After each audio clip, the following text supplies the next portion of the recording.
따라서 믿음의 실제.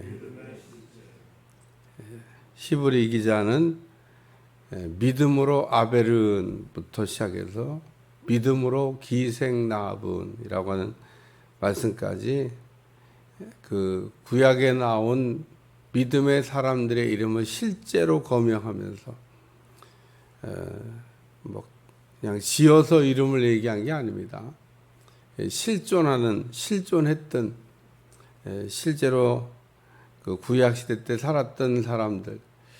우리는 뭐 아벨에서부터 기생 나합까지 이렇게 얘기하면 이름이 생소해요. 뭐 우리 조상도 아니고 뭐 우리가 아는 분들도 아니고 그래서 이름이 생소합니다만은 이스라엘 사람들은 뭐 아벨에서부터 기생 나합까지 이름을 쫙 얘기하면 아마 다 외우고 다녔지 않았을까 이런 생각이 듭니다. 그 중에 특별히 뭐 아브라함, 모세 뭐 이런 분 얘기하면 아유 아브라함 모르는 사람이 어디 있어요? 모세를 모르는 사람이 어디 있습니까? 그러니까 아브라함이 그리고 모세가 믿음으로 살았다.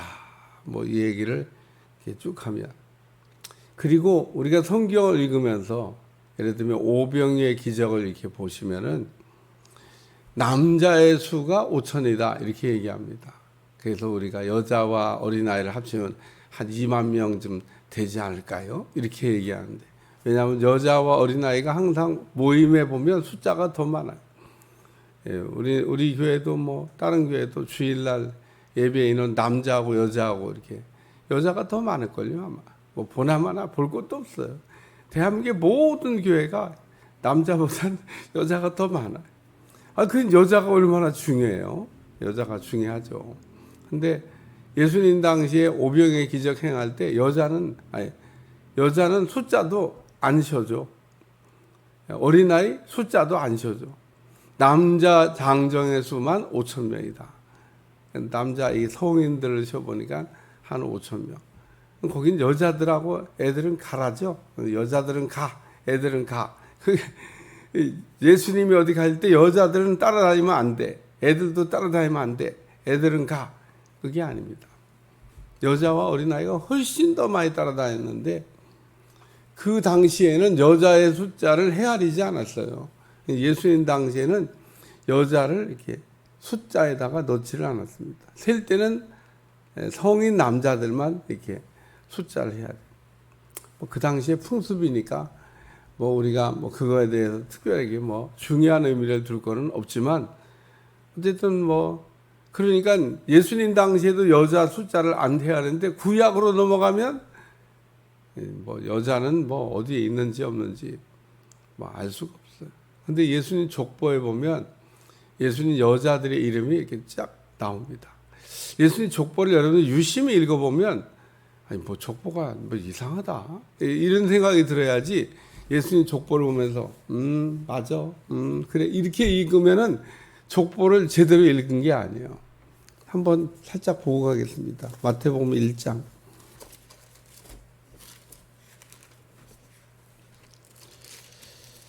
마태복음 1장에 보면 이제 족보가 나옵니다. 족보. 그 아브라함과 다윗의 자손 예수 그리스도의 계보라. 족보 얘기하는 거예요. 아브라함이 이삭을 낳고. 아니 아브라함이 어떻게 이삭을 낳아요? 아브라함이 남자인데 아브라함이 이삭을 낳고. 이삭은 또 어떻게 야곱을 낳아요? 이삭이 야곱을 낳았다고 하면 뭐 낳았다고 말할 수도 있지만 이삭은 남자라니까요. 여자 이름이 안 나와. 아브라함의 부인 사라가 이삭을 낳지 무슨 아브라함이 낳았어. 그러니까 우리가 관심을 갖고 보면 이거 말이 안 된다. 그러면 예수님의 족보는 전부 다 남자를 낳고 남자가 남자를 낳고로 돼 있냐? 또 그것도 아니에요. 중간에 여자가 가끔 한 번씩 가물에 콩 나듯이 나옵니다. 유다는 그의 형제를 낳고 유다는 다말이라고 하는 여자가 이 며느리예요. 여자가 나옵니다. 또 살몬은 나합에게서 보아스를 낳고 그래서 여기도 보면 여자가 나와요. 그래서 여자가 나오는데 또 여기 6절에 보면 다윗은 우리아의 아내 여자가 이름도 없어. 우리아라고 하는 사람은 남편의 이름입니다. 예, 우리아는 남편이고 부인은 밧세바인데 이게 이름이 있는데 오면이 이름도 쓰지도 않고 우리아의 아내 그냥 이렇게 표현을 했어요. 이 족보가 그래서 이게 읽어보면 관심을 갖고 읽어보면 여긴 또 왜 이름을 또 쓰지도 않고 왜 우리아의 아내라고 했냐 이러면서 쭉 이렇게 남자가 남자를 낳았다고 그러질 않나 뭐 여자의 이름이 또 없지도 않나 뭐 이렇게 그 여자가 또 가끔 거기다가 또 기생 낳음 얘기도 나오고 그래서 쭉 그런 얘기들을 이렇게 다루고 있습니다만은 믿음으로 살았던 사람들의 이야기를 다루고 있다 그런 얘기입니다. 이분들이 다 믿음으로 산 사람들. 그러니까 예수님의 족보는 그냥 단순히 구약 시대 때 살았던 그 어떤 한 가문의 이야기를 하고 있는 게 아니라 이분들은 믿음으로 살다가 믿음으로 죽은 사람들의 명단이 그게 바로 예수님의 족보입니다. 족보. 그래서 그 믿음으로 우리가 산다고 하는 게 굉장히 중요한데 오늘 본문의 내용은 아주 중요한 얘기를 우리에게 들려주고 있습니다. 우리가 믿음으로 산다고 하는 거에 대한 핵심이 뭐냐? 오늘 우리가 믿음으로 산다고 하는 거에 대한 핵심이 뭐냐? 중요한 게 뭐냐? 그 얘기를 우리에게 설명해 주고 있습니다. 그냥 읽어보면 아무 얘기도 아닌 것 같지만 아무 얘기도 아닌 게 아니에요. 오늘 본문을 잘 읽어보면 이건 또 뭔 얘기를 하는 거냐? 이런 생각이 들어야 궁금하다. 이런 생각이 들어야 성경이 이제 이해가 되는 겁니다. 다시 한번 읽어봐요. 시작. 여자들은 자기의 죽은 자들을 부활로 받아들이기도 하며 또 어떤 이들은 더 좋은 부활을 얻고자 하여 심한 고문을 받되 구차히 풀려나기를 원하지 아니하였으며 이 짧은 한 절이지만 뭘 얘기하고 있냐? 부활을 얘기하고 있는 부활. 여자들은 자기 식구들 가운데 죽은 자가 다시 살아났는데 부활을 로 생각했다. 또 어떤 사람은 부활을 이렇게 꿈꾸는 게 아니라 더 좋은 부활을 꿈꾸고 그래서 심한 고문을 받되 구차히 풀려난 생각도 안 했다. 그래 뭐 여기서 내가 고문을 받는 거는 잠깐이고 사는 거는 영원한 건데 뭐 현재의 고난은 장차올 영광과 좋게 비교할 수가 없도다. 난 장차올 영광을 바라보며 산다. 이런 생각으로 이야기한 말씀입니다.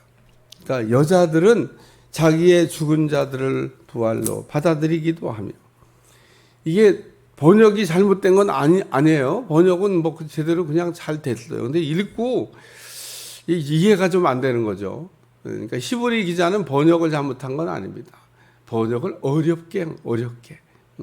제가 늘 히브리서를 읽을 때마다 번역을 뭐 이렇게 어렵게 했냐. 뜻은 맞아요. 뜻은 맞는데 여러분이 읽고 그냥 머릿속에 쏙 들어오지가 않잖아요. 공동 번역에는 이 말을 뭐라고 써놨냐면 죽었다가 다시 살아 돌아오는 식구들을 만난 여자들이 있다. 얼마나 그냥 이해가 돼. 그냥 쏙 이해가 되잖아요. 죽었다가 다시 살아 돌아오는 식구들을 만난 여자들이 있다. 그러니까 이 여자들은 식구들 가운데 죽었다가 다시 살아온 사람들을 본 여자가 있다는 겁니다. 근데 죽었다가 살아난 거를 우리가 생각하면서 에이 뭐 그냥 까무러쳤다가 일어났나 봐. 에이, 그런 사건만 성경에 있었던 게 아닙니다.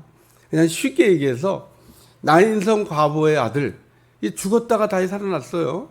근데 나인성 과부의 아들이 죽었다가 살았는데 까무러쳤다가 다시 살아났냐? 까무러쳤다가 다시 사는 게 아니에요. 장례 치르고 나가다가 예수님 만나가지고 저쪽에는 장례의 물결이 쫙 동네를 나오고 있고 이쪽은 예수님의 무리가 쫙 가고 있는데 딱 마주친 겁니다. 동네 오기에서 예수님 그 나인성 과부를 불쌍하게 생각해서 그러니까 사람을 잘 만나야 돼. 예수님 못 만났으면 그냥 갖다 땅에 갖다 묻어버렸을 텐데 장례 치르고 쫙 나오다가 그냥 탁 관에 걸고 막 기도했더니 이게 관 속에 들어있던 나인성 과부의 아들이 살아나왔다 그런 얘기입니다. 까무러쳤다가 다짓한 게 아니에요. 예? 졸도했다가 야 일어나봐. 자꾸 죽은 척하지 말고 일어나봐. 그게 아니고 숨이 완전히 떨어져서 장례 치르고 있는 물결이 촥 동네 사람들이 슬퍼가지고 막 그 관을 메고 나오는데 이쪽엔 촥 예수님이 가다 딱 맞으셨는데 예수님이 관에다가 일어나라 그러겠지. 잠자는 자예요. 일어나. 또 있습니다. 마르다와 마리아는 완전히 썩은 거고 냄새 나는, 그래서 돌문 열라고 하는데 문도 안 열고 있잖아요. 돌문 열으라고 하는데 아이고 썩은 냄새가 나는데 무슨 부탄문을 여니까 아주 그 꿍시렁 거리지 않고 아멘 그러고 열었으면은 아주 그게 멋있게 그 기록이 남았을 텐데 아유 예수님 냄새가 썩은 내가 나요. 그 지금 뭐 열어야 되냐 그런 얘기죠. 우리 전에 내가 믿으면 하나님의 영광을 버리라. 그래서 죽은 나사로가 살아나왔던 그 말씀이 성경에 기록되어 있습니다. 신약 성경만이냐? 구약에도 있어요. 구약에는 자기 아들을 낳을 수 없는 중에 낳았던 수냄 여인이 나옵니다. 근데 이 수냄 여인이 아들 낳았다고 좋아가지고 막 그런데 어느 날 갑자기 또 이 아들이 죽어버려요. 그러니까 이 수냄 여인이 아들이 죽었는데 병원으로 달려갈 생각은 안 하고 막 엘리사한테 달려가요. 엘리사 발을 붙잡고 막 그 매달려서 이게 엘리사가 그 집에 와가지고 그 수냄 여인의 아들을 살려주는 내용이 나옵니다. 구약에도 부활이 있고 신약에도 다 여자들이 다시 살아 돌아오는 식구들을 만난 여자들이 있다. 우리 주님 요한복음 11장 1절 나를 믿는 자는 죽어도 살겠고 무릇 살아서 나를 믿는 자는 영원히 죽지 않는다. 이게 부활이다. 여러분 저처럼 이렇게 암송하시고 그 말씀이 그냥 가슴에 깊이 새겨지시기를 축원합니다. 오늘 우리는 어떤 신앙으로 살아야 되냐? 부활 신앙으로 살아야 된다는 거예요. 죽어도 다시 산다고 하는, 살아서 믿으면 영원히 안 죽는다고 하는 부활 신앙으로 살아가시기를 축원합니다. 할렐루야. 두 번째는 더 좋은 부활입니다. 더 좋은 부활. 아니 부활은 부활이지 무슨 더 좋은 부활이 있냐? 더 좋은 부활이 있어요. 더 좋은 부활이 있습니다. 그러니까 부활이라고 하는 것은 일으킴을 받는 사건을 얘기하는 거고, 더 좋은 부활이라고 하는 것은 일으킴을 받긴 받았는데 그 부활 가운데서도 으뜸인 부활이 있습니다. 계시록 20장 한번 찾겠습니다. 요한계시록 20장. 거기에 더 좋은 부활이 나와요. 요한계시록 20장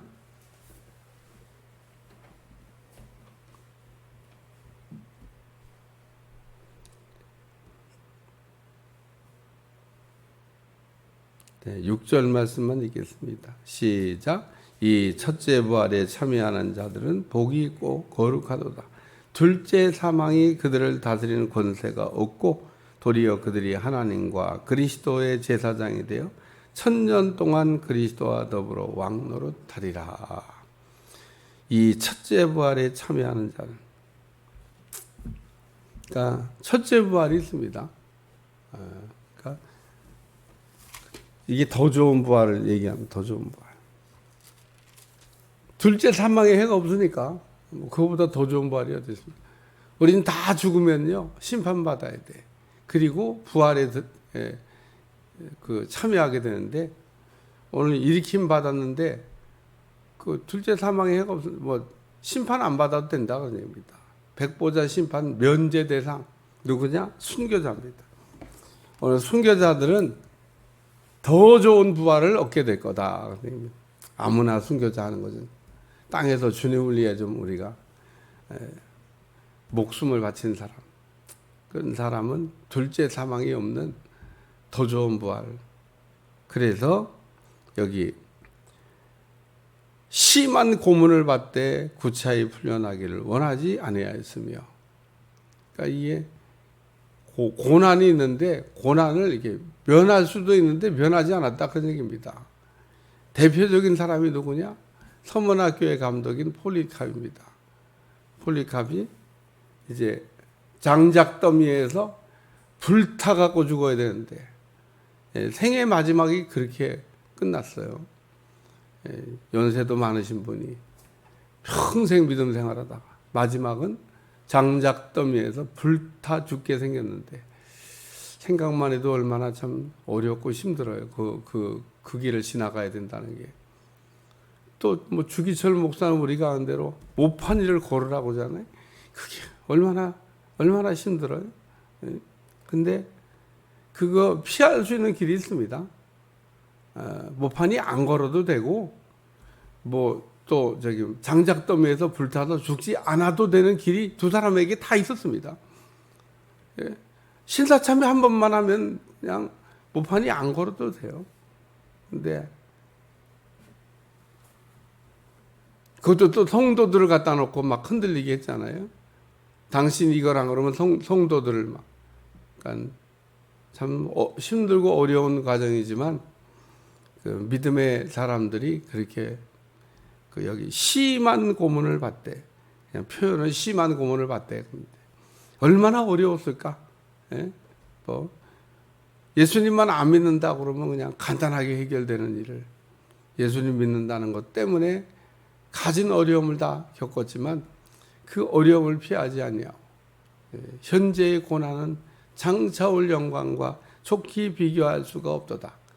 더 좋은 부활을 꿈꾸고 또 죽어도 영원히 죽지 않는 길을 택했던 사람들처럼 오늘도 우리가 믿음으로 산다고 하는 것은 다른 거 없고 부활을 우리가 바라보면서 부활의 영광을 누리는 여러분들이 꼭 되시기를 축원합니다.